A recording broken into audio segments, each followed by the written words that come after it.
Hi there everyone, and this is part 2 to You Are Surrounded, and it is this encouragement that I want to give you this week, and that is that you can ask for God's eyes. Now we're going to be looking at the same scripture we looked at last week, and it's 2 Kings chapter 6 verse 8, and it reads, "One time when the king of Aram was at war with Israel, after consulting with his officers, he said, 'At such and such a place, I want an ambush set.' The holy man sent a message to the king of Israel. 'Watch out when you're passing this place, because Aram has set an ambush there.' So the king of Israel sent word concerning the place of which the holy man had warned him. And this kind of thing happened all the time. The king of Aram was furious over all this. He called his officers together and said, 'Tell me, who is leaking information to the king of Israel? Who is the spy in our ranks?' But one of his men said, 'No, my master, dear king, it's not any of us. It's Elisha, the prophet in Israel. He tells the king of Israel everything you say, even what you say in your bedroom.' The king said, 'Go and find out where he is. I'll send someone and capture him.' The report came back, 'He is in Dothan.' Then he dispatched horses and chariots, an impressive fighting force, and they came by night and surrounded the city.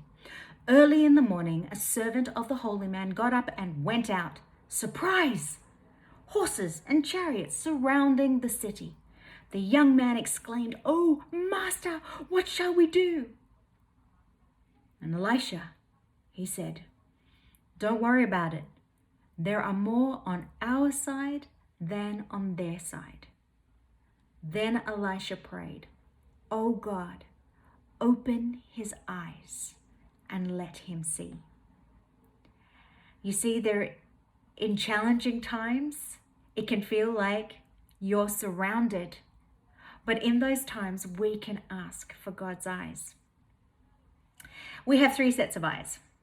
We've got, first of all, the natural eyes. These are the ones that see the physical, see everything that's in front of us, stuff that we can touch and we can hear, and the physical laws, whatever goes up must come down. Those are our natural eyes. And then you've got your eyes of perception, which are informed by your experiences and by your education and by your background and all the messages that you've gleaned over the years. But then for those who have put our trust in the Lord, who are following Jesus, our spirit is now awake to God, and we get spiritual eyes. These are eyes that can see beyond the natural and beyond our experience. And it is so important that we ask for God's perspective. This is when we're asking for God's eyes, that's exactly what we're asking for, his perspective. Or we can put it another way. We can ask God, what are you telling me in this situation, in this crisis, in this challenge, in this uncertainty? What are you saying to me? To get his perspective is vital, because it can bring peace to worry, concern, to frustration, to confusion. It can give us the strength we need to persevere. Even when it sounds crazy, even when it looks like all hope is lost, we can still persevere through the obstacles. And it can give us confidence that God is with us and that he is leading us through every step of the way, that we are not on our own. I would love to pray that prayer that Elisha prayed over his servant. Oh God, open his eyes.